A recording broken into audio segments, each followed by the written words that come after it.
ನಮಸ್ಕಾರ ಸ್ನೇಹಿತರೆ.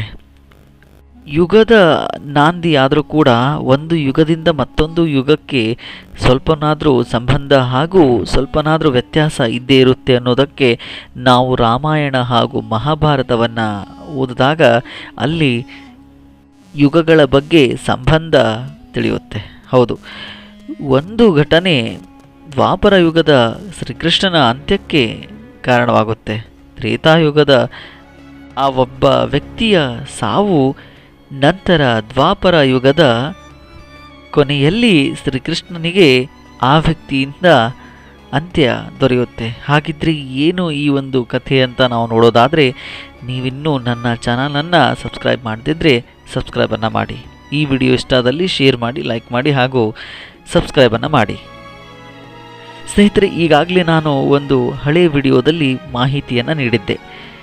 ರಾಮ ಲಕ್ಷ್ಮಣರು ಸೀತೆಯನ್ನು ಹುಡುಕಿಕೊಂಡು ಬರೋದಕ್ಕಂತ ಕಾಡಿಗೆ ಹೊರಟಾಗ ಸುಗ್ರೀವನ ಭೇಟಿಯಾಗುತ್ತೆ. ಸುಗ್ರೀವನ ಭೇಟಿಯಾಗಿ ಸುಗ್ರೀವರು ರಾಮ ಲಕ್ಷ್ಮಣರನ್ನು ಭೇಟಿಯಾಗಿ ಸೀತೆಯನ್ನು ಹುಡುಕಿಕೊಂಡು ಬರೋದಕ್ಕೆ ನಾವು ಕೂಡ ಸಹಾಯ ಮಾಡ್ತೀವಿ ಅಂತ ಸುಗ್ರೀವ ರಾಮನಿಗೆ ಮಾತನ್ನು ಕೊಡ್ತಾರೆ. ಹಾಗೂ ಹನುಮಂತನ ಭೇಟಿ ಮೂಲವಾಗಿ ಆಗಿದ್ದು ಈ ಒಂದು ಸಂದರ್ಭದಲ್ಲೇ ಅಂತ ನಾನು ನಿಮಗೆ ತಿಳಿಸಿದ್ದೆ. ಮುಂದೆ ಸುಗ್ರೀವ, ಹನುಮಂತ ಹಾಗೂ ರಾಮ ಲಕ್ಷ್ಮಣರು ಸೀತೆಯನ್ನು ಹುಡುಕಿಕೊಂಡು ಬರೋದಕ್ಕಂತ ಮುಂದಾಗಿ ಸೀತೆಯನ್ನು ಹುಡುಕಿಕೊಂಡು ಬರ್ತಾರೆ. ಆದರೆ ಈ ಒಂದು ಮಧ್ಯದಲ್ಲಿ ನೀವು ವಾಲಿಯ ಬಗ್ಗೆ ಕೇಳಿರಬಹುದು. ಹೌದು, ಸುಗ್ರೀವನ ಸಹೋದರ ವಾಲಿ ತುಂಬ ಬಲಿಷ್ಠನಾಗಿದ್ದ, ಅಷ್ಟೇ ಪರಾಕ್ರಮಿ ಕೂಡ ಹೌದು. ಈ ವಾಲಿಯ ಸಾವು ಆಗುವ ಮುಂಚೆ ವಾಲಿ ಶ್ರೀರಾಮರ ಹತ್ತಿರ ಕೆಲವೊಂದು ಮಾತುಗಳನ್ನು ತೆಗೆದುಕೊಳ್ಳುತ್ತಾನೆ. ಇಲ್ಲಿ ಮೂಲವಾಗಿ ಸುಗ್ರೀವ ಅಂದರೆ ವಾಲಿ ಸಹೋದರ ಶ್ರೀರಾಮರಿಗೆ ಸಹಾಯವನ್ನು ಮಾಡ್ತಾ ಇರ್ತಾನೆ.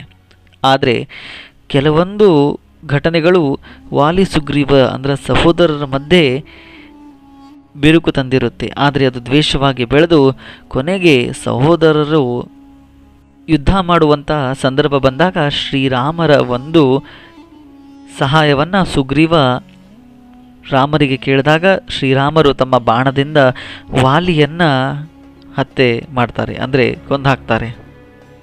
ಹೌದು, ವಾಲಿ ಜೊತೆ ಸುಗ್ರೀವ ಯುದ್ಧ ಮಾಡ್ತಿರೋವಾಗ ಶ್ರೀರಾಮರು ಒಂದು ಮರದ ಹಿಂದೆ ನಿಂತು ತಮ್ಮ ಬಿಲ್ಲಿನಿಂದ ವಾಲಿಯನ್ನು ನೆಲಕ್ಕೆ ಉರುಳಿಸ್ತಾರೆ. ಆದರೆ ಈ ಒಂದು ಸಾವಿಗೆ ವಾಲಿ ಕೂಡ ಪ್ರಶ್ನೆ ಮಾಡ್ತಾನೆ ಶ್ರೀರಾಮರಿಗೆ, ನೀನು ನನ್ನನ್ನು ಏಕೆ ಕೊಂದೆ ಅಂತ ಕೇಳಿದಾಗ ರಾಮರು ಧರ್ಮದ ಸಲುವಾಗಿ, ಧರ್ಮದ ಪರವಾಗಿ ನಿನ್ನನ್ನು ನಾನು ಕೊಲ್ಲಬೇಕಾಯಿತು ಅಂತ ಎಲ್ಲ ತರ್ಕವನ್ನು ವಿವರಿಸ್ತಾರೆ. ಆದರೆ ವಾಲಿ ಸಾಯೋಕ್ಕಿಂತ ಮುಂಚೆ ಒಂದು ಮಾತನ್ನು ತೆಗೆದುಕೊಳ್ತಾನೆ. ಯಾವುದೇ ಕಾರಣವಿಲ್ಲದೆ ನೀನು ನನ್ನನ್ನು ಕೊಂದೆ ರಾಮ, ನೀನು ನನ್ನನ್ನು ಹೀಗೆ ಬಾಣದಿಂದ ಕೊಂದಂತೆ ನಿನ್ನ ಮುಂದೆ ಹೀಗೆ ಯಾರಾದರೂ ಕೊಲ್ಲಬೇಕು ಅಂತ ಒಂದು ಶಾಪವನ್ನು ವಾಲಿ ರಾಮರಿಗೆ ಕೊಟ್ಟಾಗ ರಾಮನು ಆ ಶಾಪವನ್ನು ಸ್ವೀಕರಿಸ್ತಾರೆ. ಇದಾದ ನಂತರ ಸುಗ್ರೀವ ಹಾಗೂ ಹನುಮಂತ ಹಾಗೂ ರಾಮರು ಸೀತೆಯ ಹುಡುಕಾಟಕ್ಕೆ ಮತ್ತೆ ಮುಂದಾಗ್ತಾರೆ. ಈ ಘಟನೆ ನಂತರ ವಾಲಿಯ ಅಂತ್ಯ ಅಲ್ಲಿಗೆ ಮುಗಿತು. ಆದರೆ ಇಲ್ಲಿ ಮುಖ್ಯವಾಗಿ ಗಮನಿಸಬೇಕು ಸ್ನೇಹಿತರೆ, ತ್ರೇತಾಯುಗದಲ್ಲಿ ಒಂದು ಘಟನೆ ನಡೆದಂತಹ ಈ ಒಂದು ಘಟನೆ ದ್ವಾಪರ ಯುಗದ ಅಂತ್ಯಕ್ಕೂ ಕಾರಣವಾಗುತ್ತೆ. ಹೌದು, ಒಂದು ಜನಪ್ರಿಯ ನಂಬಿಕೆ ಪ್ರಕಾರ ಹಾಗೂ ಉಲ್ಲೇಖಗಳು ಹೇಳುವಂತೆ ವಾಲಿಯು ಪುನರ್ಜನ್ಮ ಇಲ್ಲಿಂದ ಪ್ರಾರಂಭ ಆಗುತ್ತೆ. ಅಂದರೆ ದ್ವಾಪರ ಯುಗದ ಅಂತ್ಯದಲ್ಲಿ ವಾಲಿಯ ಪುನರ್ಜನ್ಮ ಪ್ರಾರಂಭ ಆಗುತ್ತೆ. ಕೆಲವು ಪುರಾಣ ಕಥೆಗಳು ಹಾಗೂ ಕೆಲವು ಉಲ್ಲೇಖಗಳ ಪ್ರಕಾರ ವಾಲಿಯು ತನ್ನ ಮುಂದಿನ ಜನ್ಮವನ್ನು ಜರ ಎಂಬ ಬಿಲ್ಲುಗಾರನಾಗಿ ಜನಿಸ್ತಾನೆ. ಕಾಡಿನಲ್ಲಿ ಪ್ರಾಣಿಗಳನ್ನು ಬೇಟೆಯಾಡಿ ತನ್ನ ಆಹಾರವನ್ನು ತಾನೇ ಸಿದ್ಧಪಡಿಸಿಕೊಳ್ಳುವಂತಹ ಒಂದು ಜರ ಎಂಬ ಬಿಲ್ಲುಗಾರ ಇವನಾಗಿರುತ್ತಾನೆ. ಇತ್ತ ಬಡತನ ಹಾಗೂ ಸಂಸಾರದ ಜವಾಬ್ದಾರಿಗಳು ಈ ಜರ ಎಂಬ ಬಿಲ್ಲುಗಾರನ ಮೇಲೆ ಇದ್ದ ಕಾರಣ ದಿನಾಲು ಕಾಡಿಗೆ ಹೋಗಿ ಅಲ್ಲಿ ಪ್ರಾಣಿಗಳನ್ನು ಬೇಟೆಯಾಡಿ ನಂತರ ಮನೆಗೆ ಬಂದು ತನ್ನ ದಿನಚರಿಯನ್ನು ತಾನು ಮಾಡ್ತಾ ಇರ್ತಾನೆ. ಇಂತಹ ಬಿಲ್ಲುಗಾರ ಹೀಗೆ ಒಂದಿನ ಕಾಡಿಗೆ ಬಂದಾಗ ಅಲ್ಲಿ ಅಂದರೆ ಮುಂದಿನ ರಾಮರ ಯುಗ ಕೃಷ್ಣ ಅವತಾರ ಆಗಿತ್ತು. ಆ ಸಮಯದಲ್ಲಿ ಕುರುಕ್ಷೇತ್ರಗಳು ಅಂತ್ಯವಾಗಿದ್ವು. ಇತ್ತ ಧೃತರಾಷ್ಟ್ರ, ಕೌರವರು ಎಲ್ಲರೂ ಸೋಲನ್ನು ಅನುಭವಿಸಿ ಪಾಂಡವರು ಅಧಿಕಾರಕ್ಕೆ ಬಂದು ಎಷ್ಟೋ ವರ್ಷಗಳ ನಂತರ ಈ ನಡೆದಂತಹ ಘಟನೆಯಾಗಿತ್ತಿದು. ಕಾಡಿನಲ್ಲಿ ಶ್ರೀಕೃಷ್ಣ ಪ್ರಕೃತಿ ಸೌಂದರ್ಯದಲ್ಲಿ ನಿದ್ರೆಯಲ್ಲಿ ಇರ್ತಾರೆ. ಬಹುಶಃ ಅವರಿಗೆ ತಿಳಿದಿತ್ತು ಈ ಒಂದು ಸಮಯ ದ್ವಾಪರ ಯುಗದ ಅಂತ್ಯಕ್ಕಾಗಿ ಆಗಿದೆ, ಹಾಗೂ ದ್ವಾಪರ ಯುಗದಲ್ಲಿ ಕೃಷ್ಣಾವತಾರ ಅಂತ್ಯದ ಒಂದು ಸೂಚನೆ ಅಂತ ತಿಳಿದಿತ್ತು ಕಾಣಿಸುತ್ತೆ. ಧರ್ಮ ಗ್ರಂಥಗಳು ಕೂಡ ಅದೇ ಹೇಳುತ್ತೆ. ಶ್ರೀಕೃಷ್ಣನು ಪರಿಪೂರ್ಣವಾಗಿ ಅವತಾರದ ಮತ್ತು ಪೂರ್ಣಾವತಾರದ ಕಾಲ, ಸ್ಥಳ, ಭವಿಷ್ಯ ಇವೆಲ್ಲವನ್ನು ಸ್ಪಷ್ಟವಾಗಿ ಅರಿತಿದ್ರು. ಧಾರ್ಮಿಕ ಗ್ರಂಥಗಳನ್ನು ತಿಳಿದುಕೊಂಡಾಗ ಈ ಎಲ್ಲ ಮಾಹಿತಿಗಳು ಸಿಗ್ತವೆ. ಮಹಾಭಾರತದ ಯುದ್ಧದ ನಂತರ ಕೃಷ್ಣನು ಧರ್ಮದ ಸ್ಥಾಪನೆಯಾಗಿ ಮತ್ತು ಕಲಿಯುಗದ ಪ್ರಾರಂಭಕ್ಕೆ ವೇದಿಕೆಯನ್ನು ಸಿದ್ಧಪಡಿಸಬೇಕಾಗಿತ್ತು. ತನ್ನ ಅವತಾರವನ್ನು ಪೂರ್ಣಗೊಳಿಸಿ ಯಾದವ ವಂಶ ನಾಶ, ತನ್ನ ದೇವಲೀಲೆಯ ಅಂತ್ಯ ಮತ್ತು ಸ್ವಧಾಮ ಪ್ರವೇಶ, ಸ್ವರ್ಗಾರೋಹಣ ಇವೆಲ್ಲವೂ ಮುಂಚೆ ಖಚಿತವಾಗಿ ಮಾಹಿತಿಯನ್ನು ಶ್ರೀಕೃಷ್ಣರು ತಿಳಿದುಕೊಂಡಿದ್ದರು. ಈ ಕಾರಣಕ್ಕಾಗಿಯೇ ಶ್ರೀಕೃಷ್ಣರು ಒಬ್ಬ ಸಾಮಾನ್ಯ ಮನುಷ್ಯನಂತೆ ಅರಣ್ಯದಲ್ಲಿ ವಿಶ್ರಾಂತಿ ತೆಗೆದುಕೊಳ್ಳುತ್ತಿದ್ದಾಗ ಬಿಲ್ಲುಗಾರ ಜರ ಆ ಒಂದು ಕಾಡಿಗೆ ಬರ್ತಾನೆ.